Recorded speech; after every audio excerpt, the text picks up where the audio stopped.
Welcome to my humble abode. I'm Yorkie the Tailspinner, and this... Tales Over Coffee. The channel where we start the day with a narrative tale and a cup of coffee in the hope of welcoming a blessed day.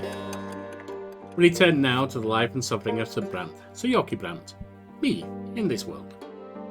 Aged 18 years, halfway through youth. Let's carry on. Before the march, the ranks of the lockless are growing steadily now. It's getting harder and harder to breathe in the makeshift hall. People are coming from all across Eterna. Behind, Tiki. Behind. People are coming from all across Eterna. Good boy. Most of them are commoners, labourers, craftsmen, eager students. All of them feel that the social order based on the locks is out of date. They are always discussing this, both at the major meetings and one-on-one. How can you change society without taking up arms? How can you defend those who suffer at the nobles' hands? I write several articles for a newspaper that is sympathetic to my cause, or our cause. I cover the pages of the Imperial Sunrise with freedom-loving ideas. Before my words reach the printed page, I let Sophia read them. I like your articles, they really sting. They burn with genuine fervour and true audacity. And most importantly, you've been calling for action more and more. Our cause is just, and I know it well, but your words light a fire in men's hearts. They bring hope for change. I'd never be able to do this without you, Brante. Thank you. It's time for another meeting of the lockless. Sophia calms the crowd before she begins. My friends, it's time for us to act. We are strong. We are united. We are many. Our cause is just. Her words are met with cries of support, and my voice joins them. Fire smiles, but there is still a hard, controlled edge in her eyes. 1 month from now, the Empire will hold the ritual of purification in St. Ignatius Square. Mages and witches who refuse to repent and wear collars will be murdered in a public execution. The Church is preparing carefully for this. But these witches never asked for this. They were branded at birth. Our lot is to suffer, but theirs is something far worse. The Inquisition's collar takes away everything, your family, your estate, your free will. A mage becomes a weapon for the Inquisition. They are stripped of their lot and placed in this world. Mages are the true lockless. A witch's collar is the worst prison of all. We must set them free. Their freedom will mark the beginning of freedom for the entire Empire. The cries of approval die down, replaced by a growing mumble of confusion. Nobody in the room wants to openly defy the Inquisition. Fire raises her hand. Her eyes glint. In the reflected golden candlelight, the room falls silent. We are not going to wage war against the Inquisition. What we are going to do is hold a march, to support the mages. This will be our statement. We will seek the support of Patriarch Junius Diamant. He says that those who wield magic have the same rights as anyone else in the Empire. He seeks to give mages the freedom to find their own way to the twins. We are going to show the Patriarch that we have heard his words and are ready to openly heed his call. I'm a mage myself. He took off my collar and allowed me to choose my own path. I am going to give every mage and witch the same chance. Nobody ever chooses to be born with magic, but mages have the right to choose to abandon their power and follow the twins. Our cause is just. Sophia lets the others speak their mind and fully support the march. Others hesitate, unsure of what to do. There is also a small group of people who reject the idea outright. Magic is evil, they say. Witches are dangerous. Supporting witches means defying the twins. Sophia leans over them, angry sparks dance in her eyes. I am a witch, and yet you followed me. You chose to trust. There is no time left for doubt. If you are not ready to walk this road, it would be best for you to leave the lockless right away. Several people leave the hall, some of them ashamed, others grim. They all get a parting message from Sophia. A cry rings through the basement and out onto the street. You will tell them nothing. Everyone grows quiet. This is the first time anyone has seen the leader of the Lotless shout like that. Spire drops back into a chair and asks everyone except me and 3 others to leave. I know these 3 Lotless. Spire uses them for special assignments. I'm ready to hear what she has to say. The goal of our march is to get Junius Diamant's attention. We need his patronage. It is essential that he hear about us and support our movements. Without his aid and influence, our fight is doomed. With that, Spire starts giving orders. She sends a young man to get the collars. Tells a lively girl to gather people and prepare banners. And instructs a Legion soldier to plan out the shortest route and the best location to begin the march. Then Spire dismisses them. It is only the 2 of us now. The basement room we use as a meeting hall grows empty and quiet.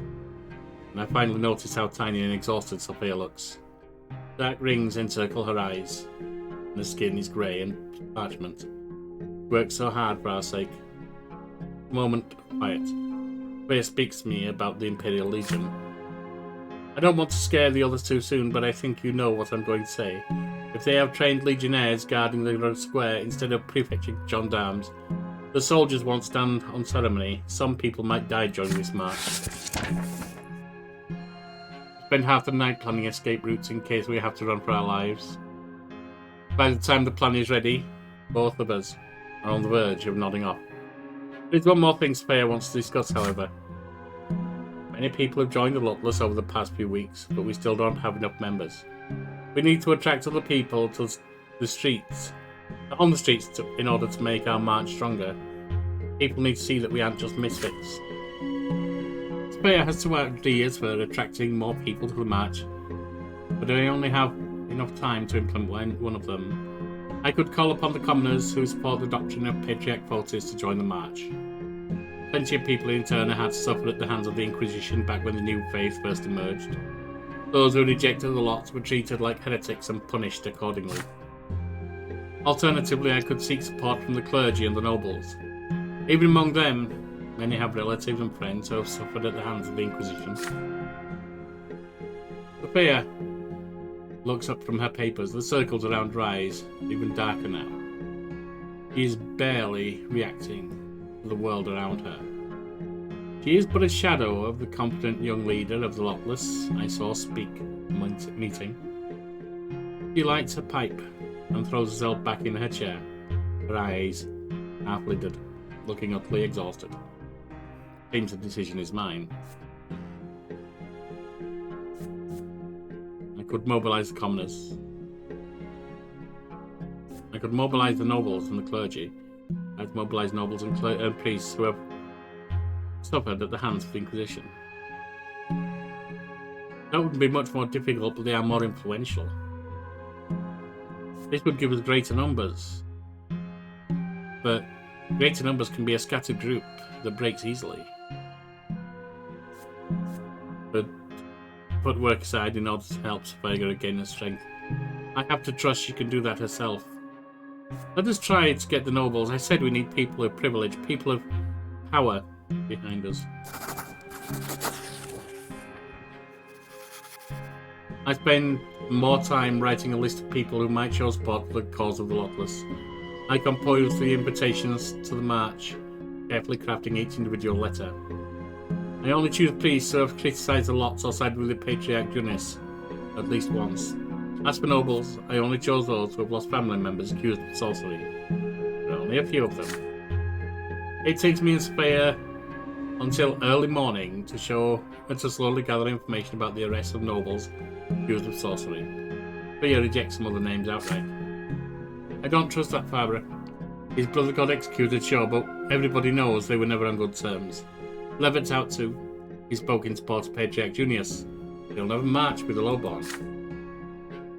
I agree. The march must succeed, even if it means sending out a few fewer invitations.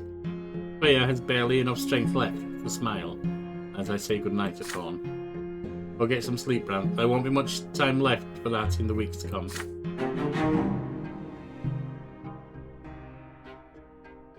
I watch her walk away in the morning light, amazed at how strong she is. A few years ago, she was just an ordinary girl next door, no longer. Diplomacy up to 10, promising. Efficiency in the laws of the Empire, as well as connections and influence.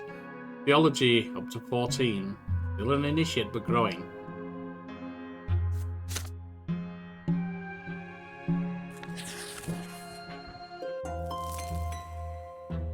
Near 1136 summer, the Feast of the Air. The capital is preparing for a great celebration, the coming of age of Gerion Tempest, heir to the throne. Ribbons and flags flutter in the wind. The streets are scrubbed clean and the scent of flowers fills the air. I, too, set some time aside to join the celebration. It is not often that I can see the ruling family of the Empire firsthand. Celebration day comes and the eternary is abuzz. A festive procession starts on the streets. Students from the college and cadets from the military academy march in front, lined up in columns, and other citizens follow suit.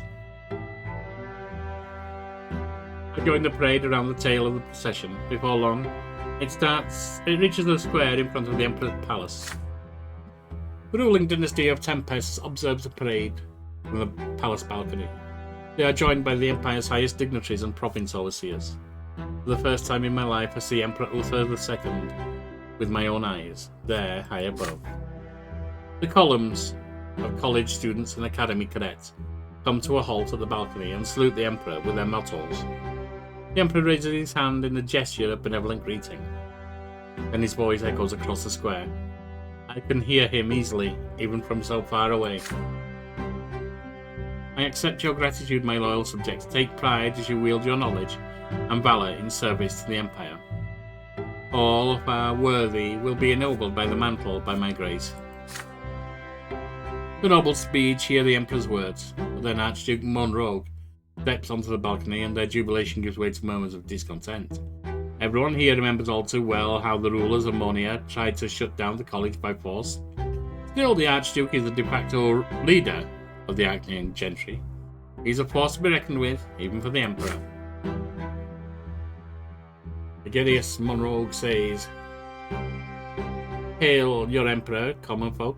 Be forever obedient and grateful for the good graces you do not deserve by birth. But then everyone grows silent. A young slender Acnean with a shy smile comes forth. A whispers in the crowd, that's Prince Gerion, heir to the throne. Students of Cornelius, promise and the hope of the common estate. To the left of Gerion is his younger brother, Flavius. He's baffled at the sight of the parade below, too young to process what he's seeing. May the twins be kind to you, my future subjects. I promise to repay you in kind and help you prosper in your loyal service to the Emperor. Exalted by these words, the noble speed roars one, all hail Prince Gerion. Another figure steps into view next to the heir. He's an Arcnean, elegantly clad, and his mantle bears the Tempest colours. He raises his arms, about to make a speech.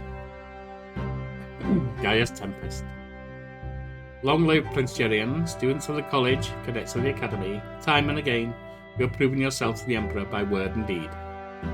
Today is a day of great celebration, and in honour of Prince Gerion, you must ask the Emperor to guarantee forever the right to distinguish common folk to be enabled by the mantle. So ask now.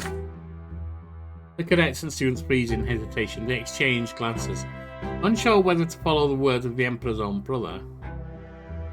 On the balcony high above, Prince Gerion also remains silent, listening to every reaction from the crowd.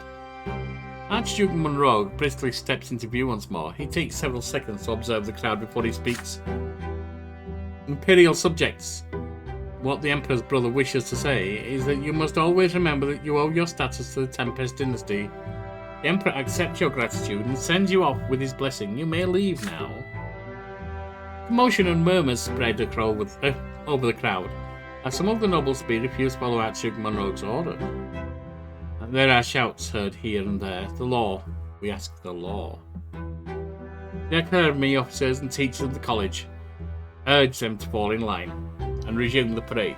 The tension is rising.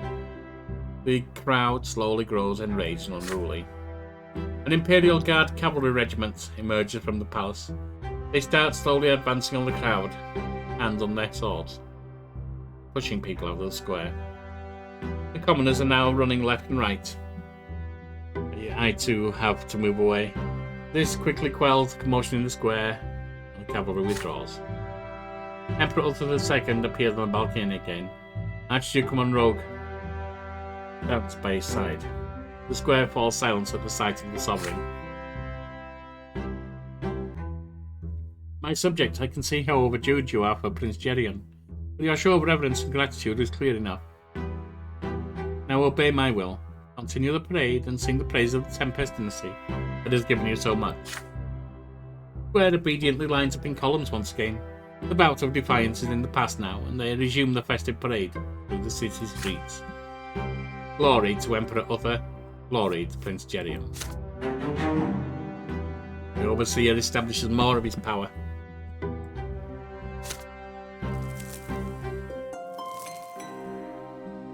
Year 1136 summer, letters from home. There are days when I receive letters from home. Father's writing is very reserved. He mostly discusses events and work in Magra, and writes very little about the family. It makes me proud that I have managed to teach Stefan how to handle our affairs at home. Your older brother behaves impeccably at the society balls and receptions that we host. He has already made several crucial acquaintances. Gloria has a different opinion of Stefan. She thinks your older brother, my older brother, is taking more and more after grandfather. Stefan is a lot like grandfather. It's in his manners, his posture, his voice. He even dresses just like him.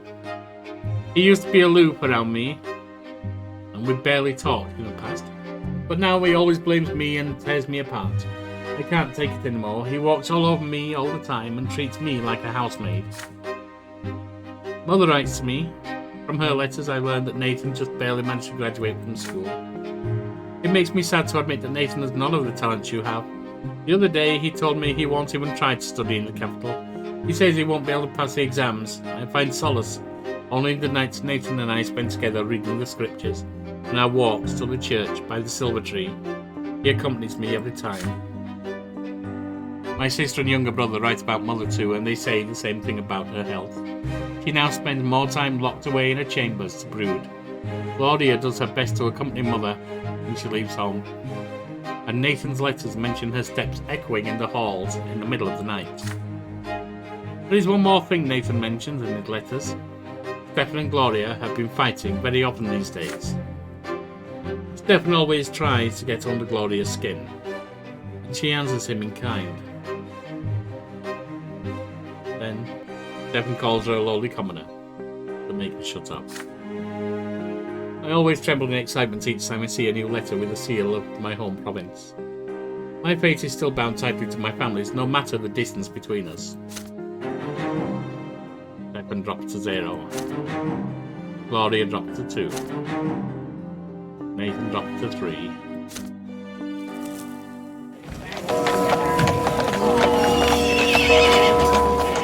March of the Collars.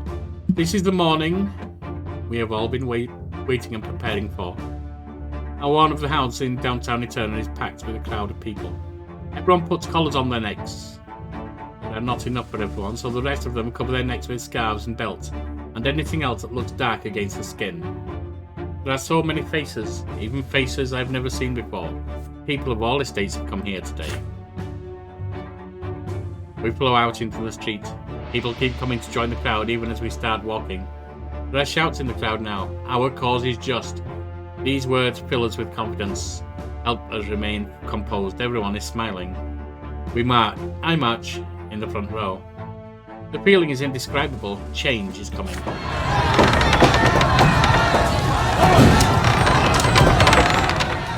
The square is already covered in stacks of firewood for the pyres. I see people in collars tied to wooden stakes with inquisitors busy around them. The fiery execution is almost ready to begin. Our path is blocked.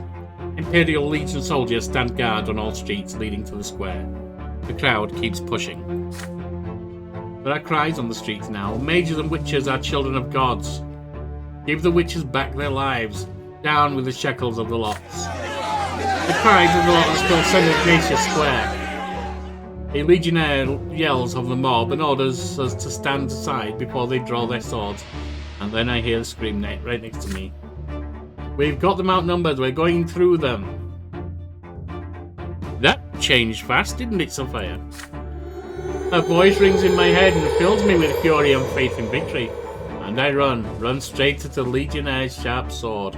But suddenly a hand catches me and pulls me back. I see Sophia now, her eyes burning with golden light. The ecstatic, furious mob flows around her and toward the unnerved legionnaire. Sophia's face looks inhuman now, her grin predatory. The legionnaire swings his sword at the maddened mob, but he's quickly knocked off his feet.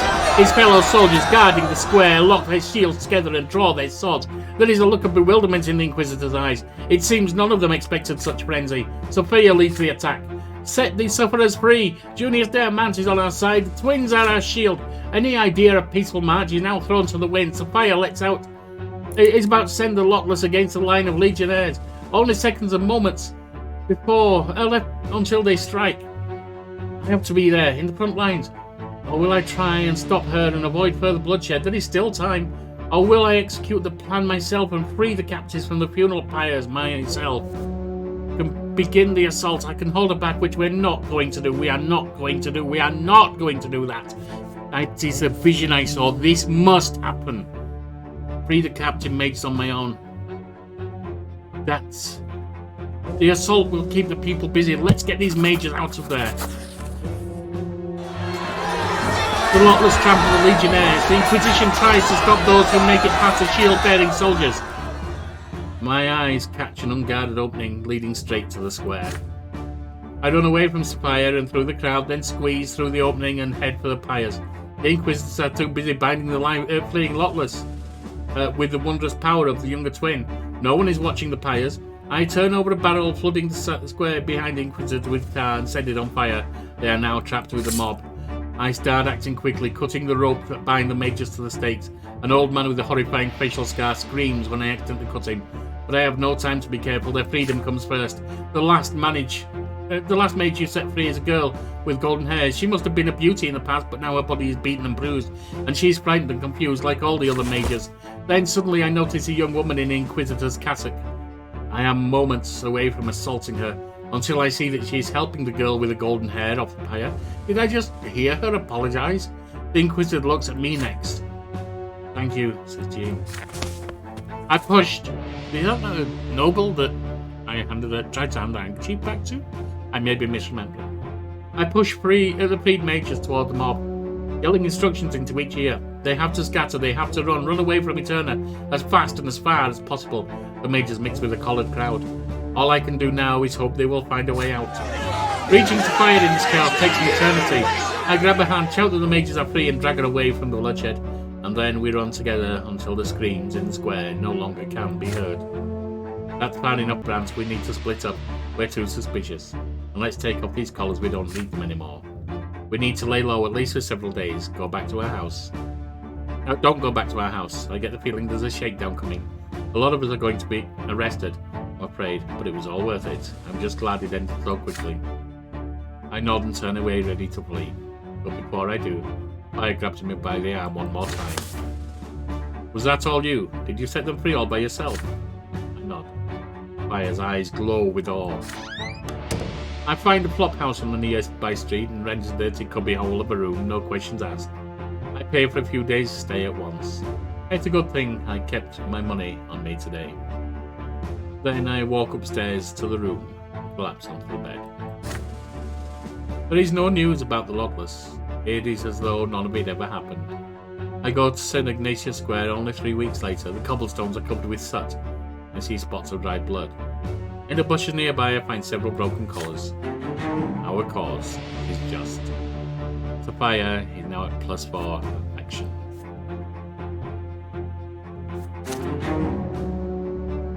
I've gained 1 on scheming. I'm now a conspirator, raising towards a dangerous one. March of the Collars, year 1136. The march in defence for the witches ended in chaos and carnage in the streets of Eterna.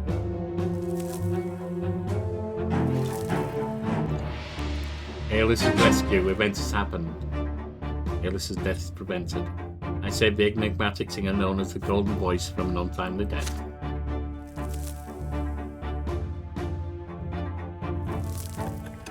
(1137), 19 years of age.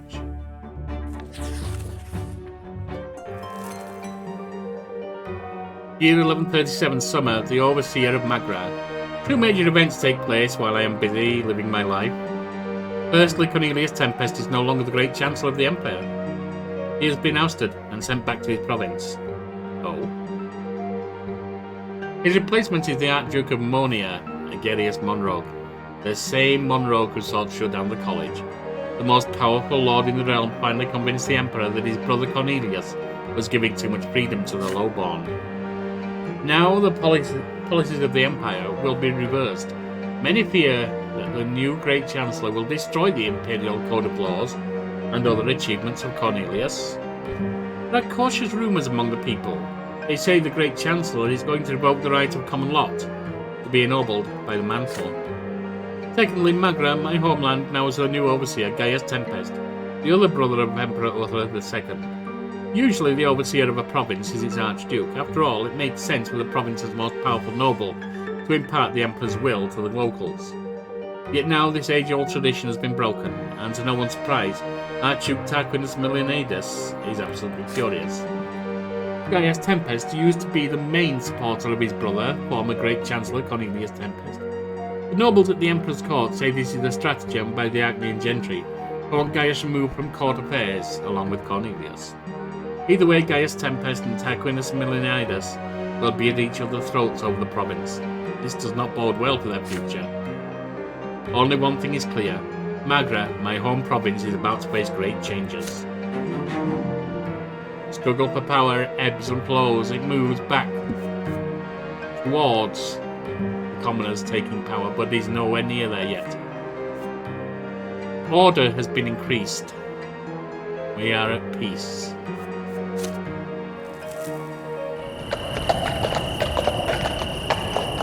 The trap springs. Weeks pass, then months, and not a word from the Lotless.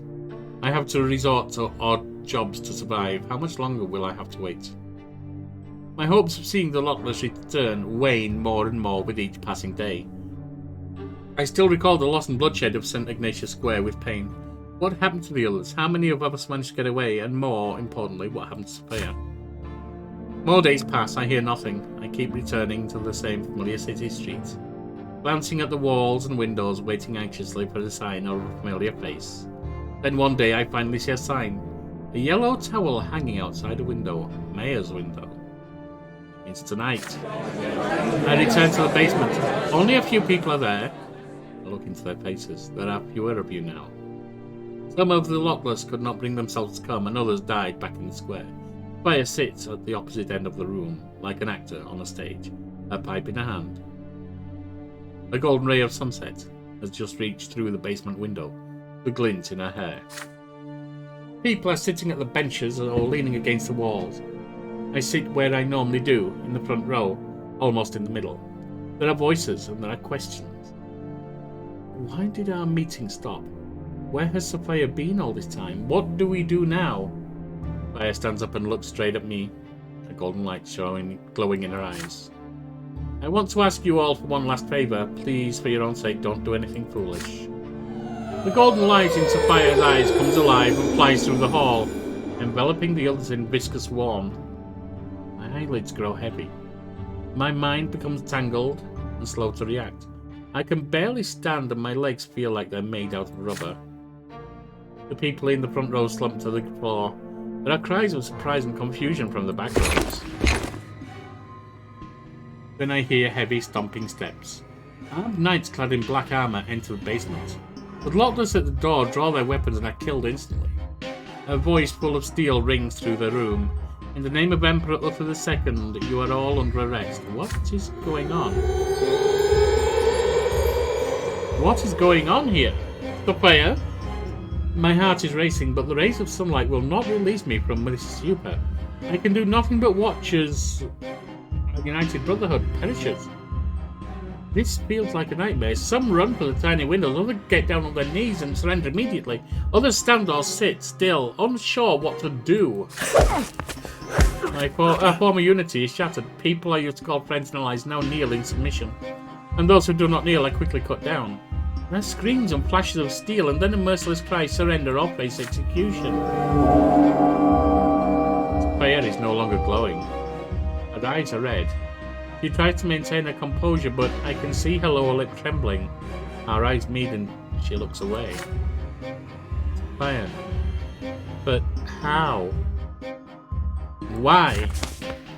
Everything ends as quickly as it began. Most of us are arrested, many are killed. Everyone bound by Spire's spell is swiftly bound at the wrists and placed against the wall. I know most of us would rather die fighting, and I would. But we're not bound and gagged by magic. They took my choice away from me. These people are well armed and well trained, but I see no signs of their armour. They are not the Legion, nor the Prefecture, nor the Inquisition. The worst fear has come true. They are the soldiers from the secret chancellery. My body is bound by magic. Though strong, I cannot even twitch. I am trapped along with the rest of the Lotless. There is no escape. My eyes close, I have to muster all my willpower to drive slumber away. Do I have enough willpower to break Spire's spell even for a moment? And even if I do, will it even help if I resist? I do not know what she is doing. Has she been caught and persuaded to this? Or is this a trick? Would create a distraction, break free and distract the secret chancellery soldier in order to give some of the Lotless a chance to escape. But what then? I will surely die, which is fine. But what then? What then of the Lotless? I could accept it. No. I must resist. I must resist. I do not know what's happened to Sophia, but I cannot blindly trust this.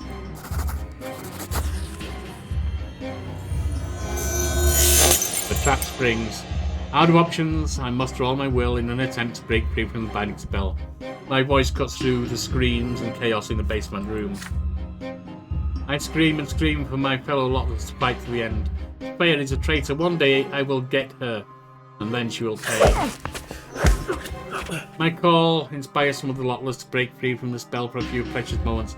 They knock down one of the black-clad mercenaries. Another man launches a fire with his bare hands, ready to choke her to death. One of the men in black armour immediately jumps to protect her and greets the unarmed man with his sword. The same bloody fate awaits the others who try to fight. One of the mercenaries walks toward me and kicks me in the gut. I collapse, gasping for air, bound by the spell again. Freya leans over me, shaking her head slowly and mournfully. What have you done, you fool? I told you not to do anything foolish. This will only get you hurt. Freya walks away and the knights in black surround me. They tie me up, tightening the knots around my wrist so hard. My fingers turn white, then kick me in the gut again for good measure. I am dragged out roughly and thrown into the windowless wagon, along with the other Lotless. Soon, the wagon shifts, then starts moving. I am being taken somewhere. Fire has lost faith in me and still had +3, but I'm down.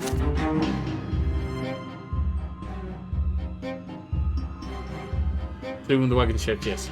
My valor is up to 12. I'm still a mediocre fighter, but it is increased. My eloquence up to 16, an inspired speaker now. My willpower down by 5. So 5. Still ready for action, but I begin to tire.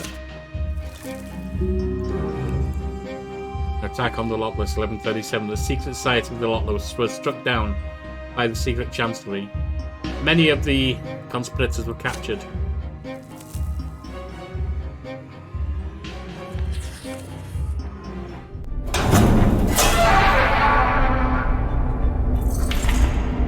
Recruitment. Days are followed by nights, nights followed by new days. I can only tell because of the light coming in through the tiny window near the ceiling. I have spent several months in this cramped cell. It is 5 steps long, 2 steps wide. These walls felt oppressive during my first weeks, but people can get used to anything eventually. They feed me twice a day. They do not answer any questions. They take away the food if I scream too loudly. I think of my family often. How would they react if they heard I was facing execution for being part of an underground movement? Mother would die from grief. Execution always brings true death. Father's hair would turn white. Gloria would cry. Stephen would rage. And Nathan would become even more isolated. Spire, how could you do such a thing? She said the Lotless were her family. She insisted so much on freeing the innocent mages.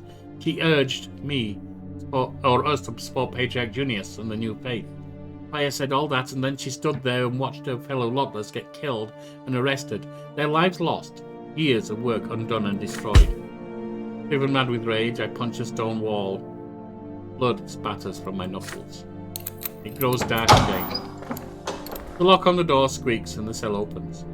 They carry me out by the arms, but I no longer resist. I am sick of all this. It's no use anymore. They seat me in the interrogation room. There is a man sitting across from me, plain but well-tailored jacket, pale face with chiseled features, thick black mustache, black eyes, watching my every move from their deep sockets. When did the secret chancellery first start watching? When did we all become pawns in their game? The nobleman keeps studying me with utter disdain. Even grandfather never looked at me with such scorn. He wears a pendant in the shape of a wheel. His gloved hands rest atop a table, while a walking stick leans against it. Behind him stands Sophia with her head down. Philippe El Ferro. I am Baron Philippe El Ferro, advisor of the secret chancellery. If I have a dislike for titles, call me Sir Philippe. I will suffice. I know everything about you, young Brante. Your grandfather and father are loyal servants to the Empire. Your brother is noble by birth. Where did your life take such a turn? How did you stoop so low? The advisor to the secret chancellery shakes his head, presenting me with a clearly false smile of sympathy. I feel like a student in front of a strict teacher. I will not leave this room with a mere flogging. You young people don't even realize what you're doing, openly defying the church and its teachings, openly speaking out against the law. And when Junius Diamant gives you the order, you wreak havoc in the capital, assault priests and pre-apostate witches sentenced to execution. Isn't that right, Sophia? Yes, Sir Philippe, she says. It all happened exactly as you said. I shiver with disbelief. There was no order from Junius Diamant. That is not true. It never happened. I look at Sophia, but she will not look at me. Her eyes are only on Baron El Ferro. He looks at me with a fatherly smile and a ruthless gaze. I'm trapped. Now his words will be the truth, and nobody will ever believe anything I say. If only I could be like you, young Brante, a mere boy who thinks he can change the Empire all on his own. But I suppose it's a good thing I'm not that naive, otherwise I'd be in your shoes right now. And you'd be dealing with someone far worse than me. There are many things in this world that do not sit well with me either. But unlike your youthful rebellion, my goals are quite clear. My wish is to save the Empire, to save it from the likes of you, people who reject tradition and the laws given to us by the gods, fools who seek to set the mages free, practitioners of the new faith that is destroying the church from within, even if their leader is the Patriarch and the Agnian from an ancient dynasty. You know my methods, and that is why they are effective. Thanks to Sophia and this secret society of hers, we have already managed to gather all the dangerous insurgents together and summarily deal with them in one fell swoop. The heretic Junius Diamant is next in line. That is none of your concern. Let us speak of your fate now. Philippe produces a folder full of notes and puts it on the table in front of me. The folder bears my name. My hand shakes as I flip through the pages. How I infiltrated the college during the siege. How I helped recruit more people for the Lotless. The articles I wrote for that newspaper. The advice I gave Sophia. My preparations for the March of the Colors.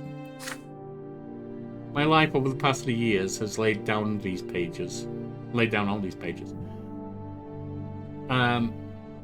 Just the records of my presence at the Lotless meetings is enough to sentence me to execution. That is the least of what I have done over these years. My stomach churns. Do not expect your father's authority as a judge to save you from this, Brante. He is just a second-generation judge. A brief note from me and you will face true execution. A true death. And then your father and the rest of your peculiar little family as well. What say you? Is there any reason I shouldn't do just that? Sir Philippe bites. Sophia speaks. He strikes Sophia swiftly and painfully. He doubles over and clutches at the stomach, gasping for breath. Slowly, Philippe returns the walking stick to its previous position. His gaze never leaves you. I don't remember giving you permission to speak, but very well, I grant it now. Speak. Sophia finally catches her breath and leans against the wall. She looks at me for the first time since the interrogation began.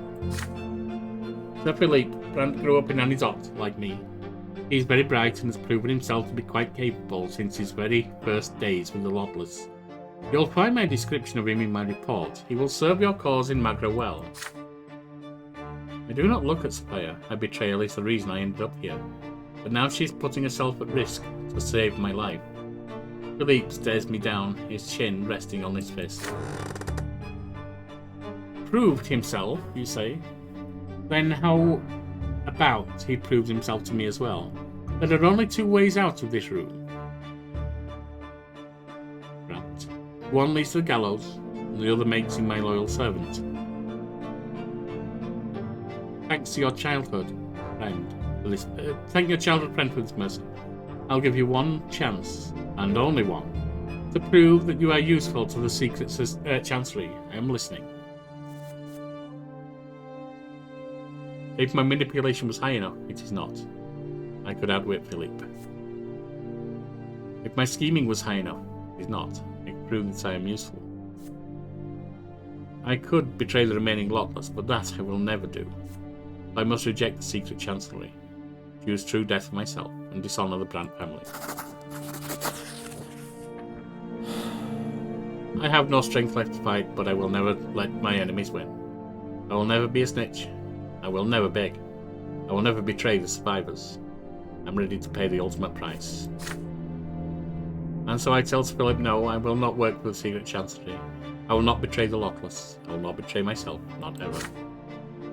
Fire is silent and emotionless as I speak. Then suddenly a quiet cry of terror rips out of her chest, until Sir Philippe's gaze cuts her short. The advisor's eyes study my face in every detail. You know, Brante, I envy you in a way. True death is a judgment of the twins, a disgrace of your family. None of that frightens you. You are indeed a free man. It's a shame I cannot possibly let you enjoy your freedom any longer. Why are you doing this, Brante? Wake up. I didn't save you for this. You didn't save anyone, Sophia. You betrayed us. I shake my head. They take me out of the interrogation room and back into my cell. I spend several more days in the silent gloom, alone with the decision I have made. Then I am taken to Majesty Square. I see the broad gallows erected for the honour of executing me and the other Lawless. 6 fellow members bound in chains acknowledge me with weak nods. Slowly, I walk up the rough wooden steps and onto the scaffold.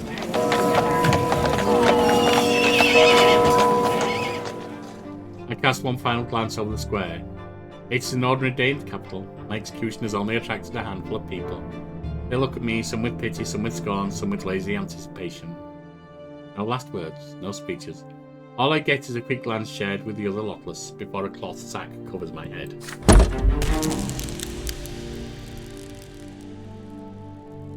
A hand pulls the lever and the trapdoor beneath me opens. The rope yanks me back up. And then there is nothing. Reputation of the family disgraced.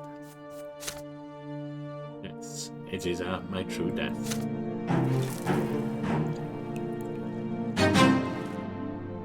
My earthly life is over. I leave the world forever and face the judgment of the twins.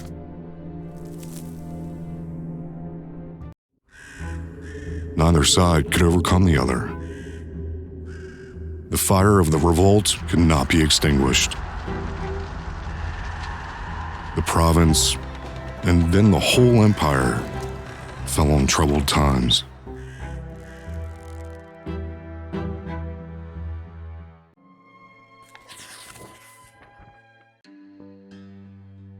For years after my death, and his odds continued to simmer like a cooked pot over a slow flame. The powerlessness of simple folk unable to change the old order gradually gave way to rage. Finally, this anger became stronger than their age-old submission to the higher estate and their fear of divine retribution.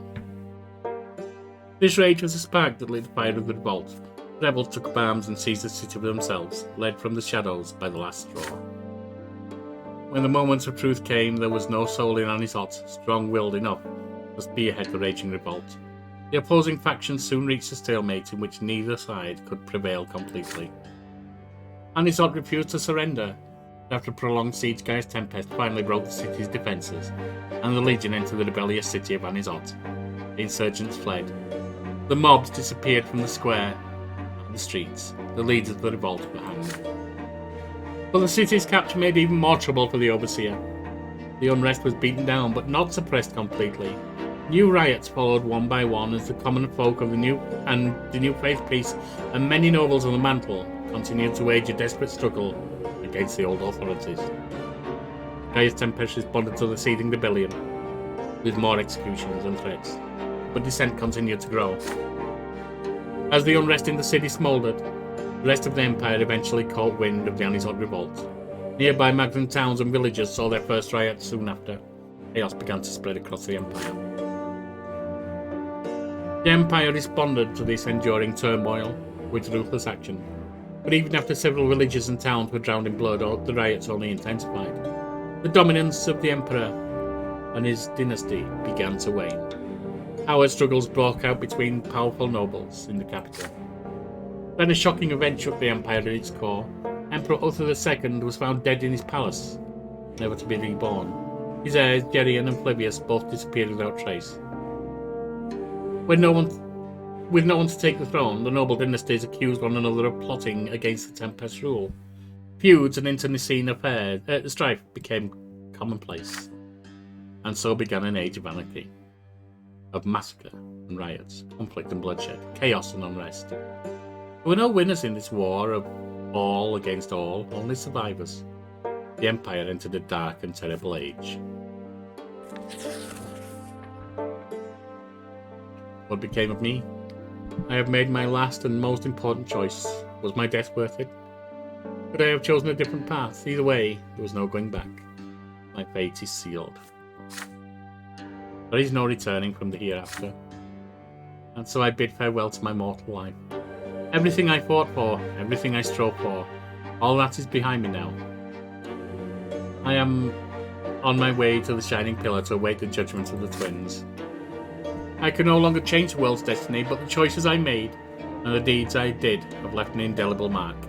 The world will remember the life and suffering of Sir Yorkie Brante. The hour of my death has come. My soul has left my body, never to return. I am taken to the peak of the Shining Pillar. Every moment separates me more and more from the mortal realm. The link that once bound me to it is gone forever. I look up to see two divine visages watch me intently. The elder twin gazes upon me full of sorrow and compassion. The younger twin examines me dispassionately, seeing my every act and thought. I have ascended from the mortal realm. From here, I am but one step away from partaking in eternal bliss atop the peak of the Shining Pillar. But first I must be judged by them. Just as every other soul born in this world has been judged since time immemorial, only their judgments can decide whether I deserve to remain atop the peak or be hurled down to the foot. I stand before the twins. My very essence is laid bare before them, all the secrets of my inner self. My soul is like an open book to them, one that preserves the story of my entire life. I lie prostrate before the gods. The time has come to take responsibility for my mortal life. And the older twin asks, are you thankful to the gods for the life you lived? I am thankful. Yes, you led me on a path that helped overcome the old world, the lies of Isatius. Yes, I am thankful. They hear my answer. Compassion and remorse fill the immeasurably deep eyes of the elder twin. He turns to face his divine brother, who returns his gaze with an expression of stern remorse. The elder twin asked once more, what was your life to you? Service. It was a service to your will, and to the will that would lead, eventually, once all settles down, to a more even field for all. The elder twin bows his head wearily, considering my response. The stern ridge to the young one already looms over me. Human by the name of Brante, what did you live for? My face guided me. It was my face. I would not be lied to. And I sought truth. The younger gaze lingers on your bare, defenseless soul. The divine figure continues its stern interrogation. What did you leave behind? Change. Change was the thing I brought. The younger twin now moves towards me with clear intent, poised to render his judgment.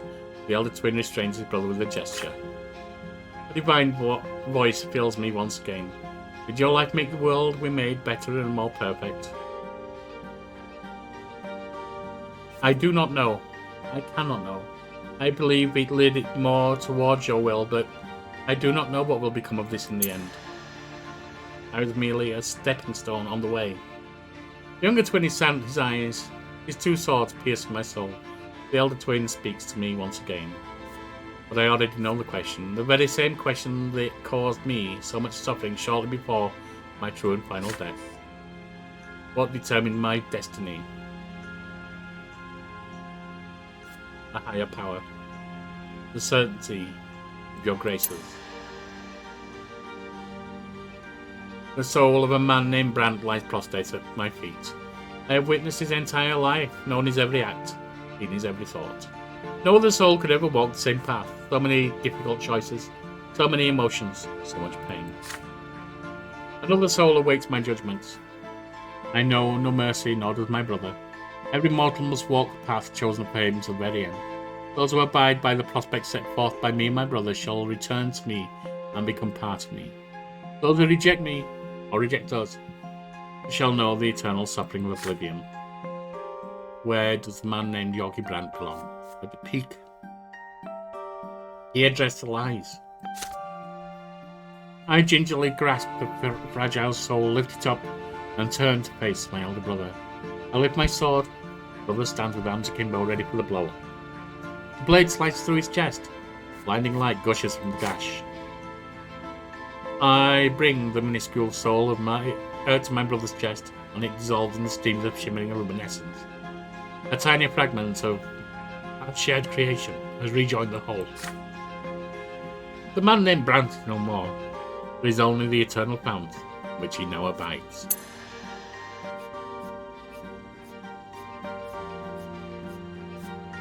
And so we end the life of Sir Yorkie Brante.